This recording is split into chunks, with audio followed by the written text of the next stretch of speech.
last time I had a conversation with you in studio, you told me that you asked Dad to give you a piece of land for your birthday. Did he?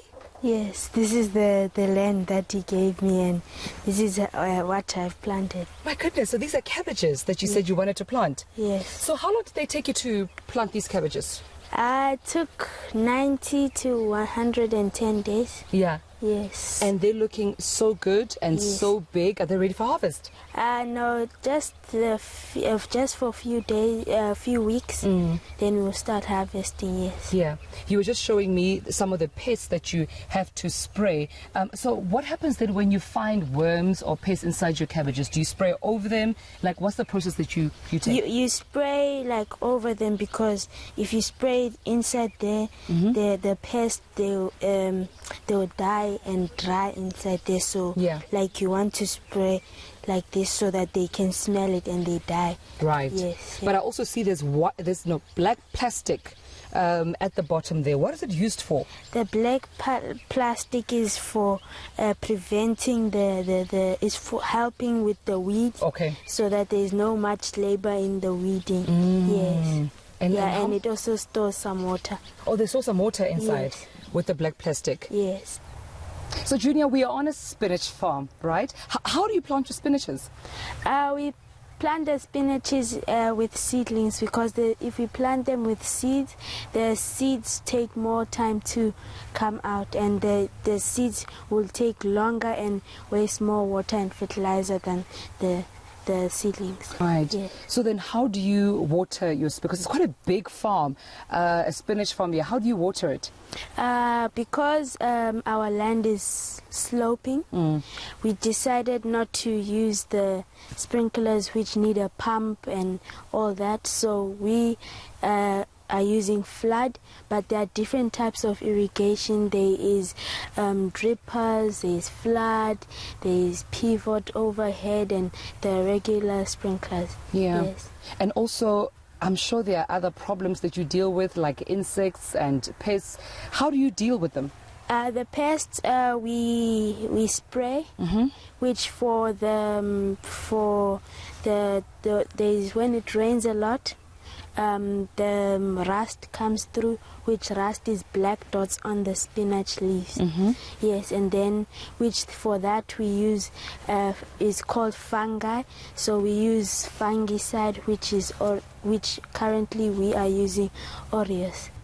So, Fred, the last time I had a conversation with you, you came to studio and you told me about preparing the land. So is this land prepared?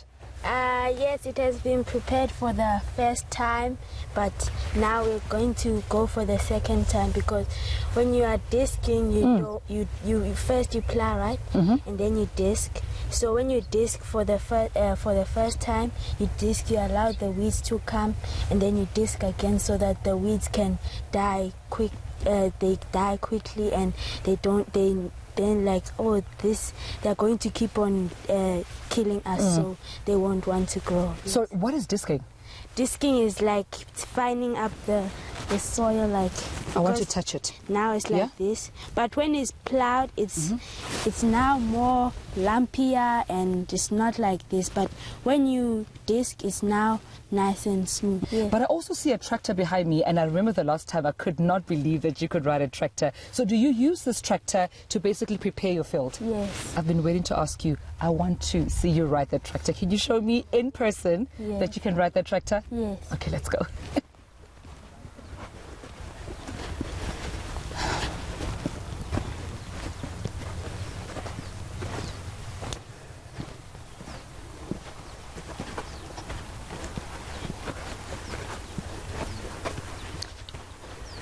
So what are some of the important things that you need to check as a farmer, that your tractor is in good condition, everything is safe, before you can use it on the field? Yes. So the tractor is surely a big machine in the field. You don't want to kill anyone because it's big and it will squash you flat. Yeah. So you need to make sure that wherever you are, you need to make sure there is no one around you, there is no pets or anything before you start the tractor. You never know, it may just go, and so you need to make sure that the surrounding is clear, no pets, no people because you don't want to lose someone.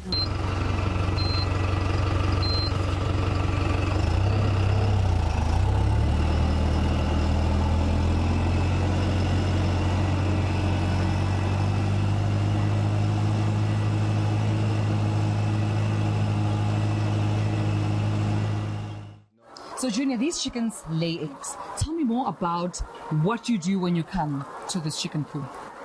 Okay, so when I come here, the first thing is for me to check the water. And then, because the chickens cannot survive without water, because they can survive without water, without food, but they need water. Yeah. Yes. So how do you know then when they are, I don't know, unwell or sick or something is wrong with them? These ones, they because they are in a cage, you'll see they won't be eating, and they'll be at the back like they're scared or something like that. Right. Yeah. We feed them 3 times a day. The reason being, if you feed them once, because you are going to be feeding them a lot in one go, so you they will start seeing blood on their eggs. Yeah. Yes. So once you have collected the eggs, where do you take them? We take them to the farmyard store, and the ones in Joburg and the one in Britain.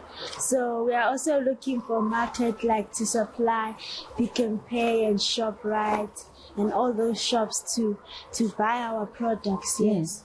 Yeah. So you think you're ready to supply the likes of Pick and Pay and ShopRite and Check? You think you're ready for that responsibility? But we just need to expand the production. Yes. All right. Well, I think because for now you're supplying from it, let's take them to the store and sell some eggs. Yes. I don't want to spill. Let's go. Now, Junior, you've shown me so much today. You've shown me, your spinach farm. You've shown me the chickens. You've shown me so many things. And, the chickens that lay their eggs, and it's all led to this farmyard retail store. What's your big vision, though? What's next for you? My vision is to become a commercial farmer. Yeah. I will never change my vision, but I don't want to be a commercial farmer alone. I want to go with my friends. So I asked for another piece of land, which this time is not for myself, it's for me and my friends, where we'll learn how to play with the big toys and then we'll learn how to know more about farming. Yeah. Yes, so if, for instance, earlier you saw my cabbages. Yes. Yes, it's 6,000 heads of cabbages. And then if there are millions of children that are going to bed without food, what more if 10 people of my age planting 6,000 heads of cabbages or 10,000?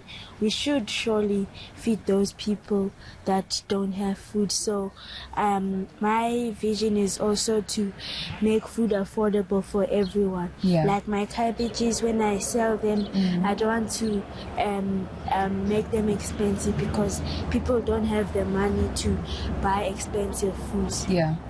So explain to me, what are we looking at here? What is this? This is the junior farm park where children will learn how to play with the big toys and plant vegetables. Yes, so this is where, for those who don't have caravans and tents, they'll come here and they'll have everything in their chalets, the bed and all that. And this is the hall where we'll be writing the test and having breakfast, lunch and supper here. And this is where we'll be playing with the big toys and planting vegetables. And when they plant, they'll come back and look for their cabbages they planted and spinach.